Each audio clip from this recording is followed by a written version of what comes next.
तास आयोजित महिला सन्मान 2026 या कार्यक्रमामध्ये पुन्हा एकदा मी अनुपमा आपल्या सगळ्यांचं मनापासून स्वागत करते.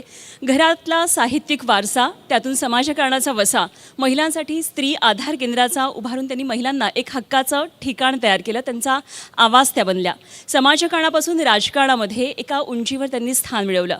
हा लढा खरं तर काही सोपा नव्हता. नीलमताईंचा प्रवास आपण खूप मोठा हा पाहिला राजकारणातला. आज महिला सन्मानच्या निमित्तानं हा सगळा प्रवास आपण नीलमताईंबरोबर उलगडूया आणि या कार्यक्रमातून खरं तर राजकारणामध्ये येऊ इच्छिणाऱ्या महिलांसाठी काही निश्चित विचार आपण देऊया. कारण नीलमताईंचा हा जो सगळा आवाका आहे समाजकारणाचा, राजकारणाचा, मला वाटतं की अशा व्यक्तींच्या या सगळ्या कारकिर्दीतून आपल्याला सगळं उलगडून मिळेलच आणि त्यातून आपल्याला हा सगळा वसा घेऊन पुढे द्यायचा आहे आपल्या पुढच्या पिढीला. त्या दृष्टीने ही मुलाखत खूप महत्त्वाची असं मला वाटतं. नीलमताई गोऱ्हे, मी पुन्हा एकदा तुमचं मनापासून स्वागत करते. शिवसेनेच्या उपनेत्या, विधान परिषदेच्या आमदार, शिवसेनेच्या नेत्या, त्याचप्रमाणे विधान परिषदेच्या आमदार आणि उपसभापती नीलम गोऱ्हे यांचं मी पुन्हा एकदा मंचावर स्वागत करते.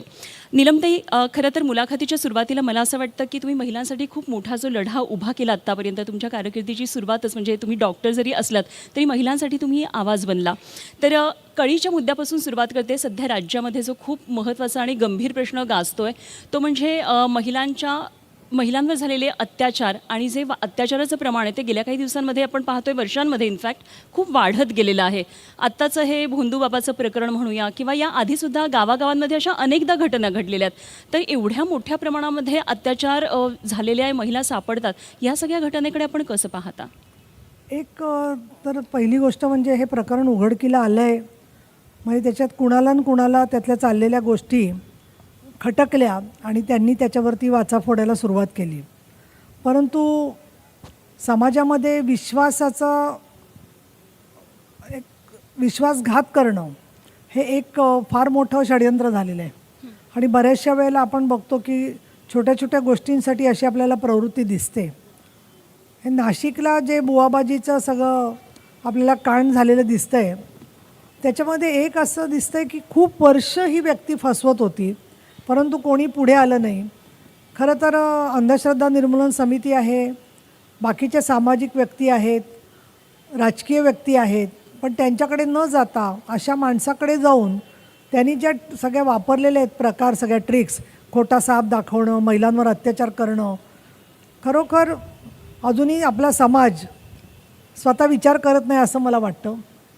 माझा जन्म पंढरपूरचा आहे. तिथे खूप संत आणि वेगवेगळ्या प्रकारचे वारकरी परंपरेचे लोक यायचे आणि माझे आजोबा हे सावरकरवादी होते आणि त्यांनी मला, माझ्या बहिणीला, आमच्या मावशींना, सगळ्यांना एक सांगितलं होतं. काही लोकांना एखादंच ते पटणार नाही, परंतु त्यांनी सांगितलं असेल तुम्ही जा, पण जिथे कुठे जाल तर जे बाबा किंवा जे महाराज हयात आहेत, जिवंत आहेत, त्यांच्या तुम्ही मठात जायचंच नाही. अच्छा.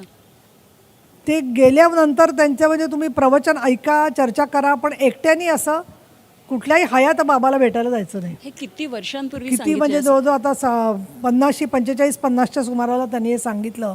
कारण आचार्य अत्रे यांचं नाटकही गाजलेलं होतं, बुवा तेथे बाया, आणि अशा प्रकारनी एकट्या स्त्रीचा गैरफायदा घेणाऱ्या प्रवृत्ती आहेत. आणि त्याच्यामुळे खरं सांगायचं तर माझ्याकडे बरेच लोक येतात की आम्ही अमुक गुरुजींना घेऊन येतो, अमुक बाबांना घेऊन येतो. मी ज्यांचं काही वाचन केलेलं आहे आणि मला माहिती आहे स्वतःला, त्यांना मी मंदिरात वगैरे भेटते. मंदिरात गेले तर तिथे नमस्कार करते किंवा भेटते. अर्थात पदरानी पाय वगैरे पुसत नाही कोणाचे. लग्न कार्यांमध्ये सुद्धा जी प्रथा आपण बाजूला काढली आहे तर ती आपण एवढी करायची गरज नाही आहे, परंतु आदर जरूर व्यक्त करते. परंतु कोणीही मला म्हणालं आम्ही तुमच्या घरी येतो तर मी त्यांना सांगते की नको, मी तुम्हाला आरती किंवा कीर्तनाच्या याला भेटीन. आणि एकतर अतिशय मोठी व्यक्ती आहे, त्यांनी सांगितलं की मी 2-3 दिवस मुक्कामाला येतो, त्याने मी नम्रपणे नाही सांगितलं. कारण आपला श्रद्धा आहे, पण त्याचा दुरुपयोग जर का होणार असेल का नाही आपल्याला माहीत नाही आहे, तर अशा वेळेला आपली ज्या गोष्टीवरती श्रद्धा आहे तर त्या माणसाकडून विश्वासघात करून द्यायची संधी त्याला का द्यायची, असं मला प्रश्न वाटतो. आणि याच्यात महिला बोलल्याच नाहीत. आता सातत्याने पुढे सगळे FIR वगैरे येत आहेत. स्वतः देवेंद्रजी फडणवीस यांनी आधीच SIT याच्यात जाहीर केलेली आहे. त्यामुळे नवीन काही सुधारणा त्यांना करायला सांगणं म्हणजे खरं सांगायचं तर आपण इथे कार्यक्रम घेत असताना तळमजल्यावरती सांगायचं की हा कार्यक्रम कसा तुम्ही करा असं असतं थोडं काही वेळेला. परंतु त्यामुळे संपूर्ण दुनिया त्यांना सूचना देते आहे की एप्स्टीन फाईल ते आहेत की नाही, तमकं आहे की नाही, तमकं आहे की नाही. मला असं वाटतं की जे पोलीस व्यवस्थित काम करत असतात त्यांच्यावर अशा कुठल्याही गोष्टीचा परिणाम होत नसतो. आणि जे ज्या गोष्टी समोर येतील, त्यातून आज ना उद्या देर है लेकिन अंधेर नाही आहे या खरातला शिक्षा मिळणार म्हणजे मिळणारच. अगदी नीलमताई, आत्ता तुम्ही खूप महत्त्वाचा मुद्दा उपस्थित केलात आणि मला हे उदाहरण खूप महत्त्वाचं वाटतं की जो 50 वर्षांपूर्वीची जी विकृती होती ती अजूनही आहे. मात्र महिलांच्या मानसिकतेत तसा फरक पडला नाही, कारण एवढ्या मोठ्या प्रमाणात जेव्हा महिला अशा प्रकरणामध्ये बळी जातात म्हणजे अत्याचारग्रस्त होतात, तेव्हा नेमकं काय आहे की का तो अवेअरनेस येत नाही आहे किंवा हे कुठे नेमकं चुकतंय? हे बहुधा सामाजिक कारण आहे आणि तुम्ही समाजकार्य केले त्यामुळे तुम्हाला हे खूप जवळून कळलं असेल. एक तर पहिली गोष्ट म्हणजे महिला असो पुरुष असो फार मोठ्या प्रमाणात असुरक्षित असतात आणि आपल्याला प्रमोशन पाहिजे म्हटल्यावरती काही काही फॉरवर्ड्स येतात की तुम्ही 11 माणसांना हा पाठवा म्हणजे तुम्हाला शुभवार्ता कळेल, आणि बरेचसे लोक 11 वेळा करतात फॉरवर्ड या गोष्टी ज्या आहेत त्या. त्यामुळे श्रद्धा आणि अंधश्रद्धा याच्यामध्ये काय फरक आहे तो ज्याचा त्याला कळला पाहिजे, आणि तो कळत नाही याचं महत्त्वाचं कारण म्हणजे प्रबोधनाची माहितीच नाही आहे. दुसरं कुणाचा दबाव असतो, आणि तिसरं म्हणजे स्त्रियांची प्रचंड अवलंबित्व असं आहे की एक बाबा एक 15-20 वर्षापूर्वी गुजरातमध्ये पोटाला हात लावला की मुलगा होतो असं म्हटल्यावरती गाड्याच्या गाड्या भरून शेकडो स्त्रिया गुजरातला जात होत्या. त्याच्यामुळे स्त्रिया या समाजाच्या दबावामुळे मुलगा पाहिजे म्हणून, लग्न जमलं पाहिजे म्हणून अशा गोष्टींच्यासाठी आहारी जातात, आणि त्याच्यामध्ये मर्यादा सुटून अगदी वस्त्रहरण व्हायची वेळ आली तरी त्यांना भीती वाटते की बाबा मी कसं या माणसाच्या विरुद्ध बोलू.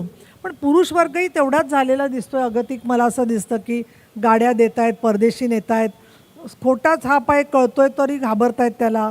तर या सगळ्या गोष्टींच्यामध्ये जेव्हा माणूस पूर्णपणाने त्याच्यावर अवलंबून होतो, त्या अवलंबूनपणाचा गैरफायदा घेतला जातो असं मला वाटतं.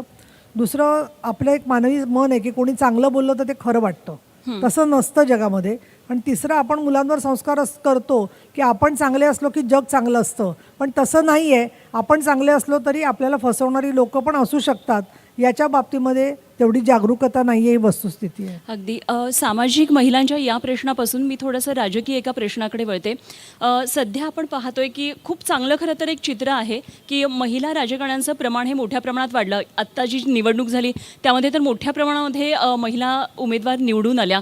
महापालिका असू देत, अगदी विधानसभेच्या निवडणुका असू देत. तर राजकीय वातावरणामध्ये किंवा या राजकारणामध्ये टिकताना महिलांना एक विशिष्ट महत्त्वाकांक्षा ठेवावी लागते. हे उदाहरण तुम्ही कशाशी एकतर आता रिलेट करताय, कारण तुम्ही हसताय सगळ्यात पहिल्यांदा. तर या राजकीय महत्त्वाकांक्षेपोटी असं काही गोष्टी घडतात का? म्हणजे तुम्हाला काय वाटतं याच्यावर? राजकीय महत्त्वाकांक्षेसाठी अशा घटना याच्यापूर्वी पण म्हणजे अगदी 85-90ला वगैरे सुद्धा घडलेल्या आहेत.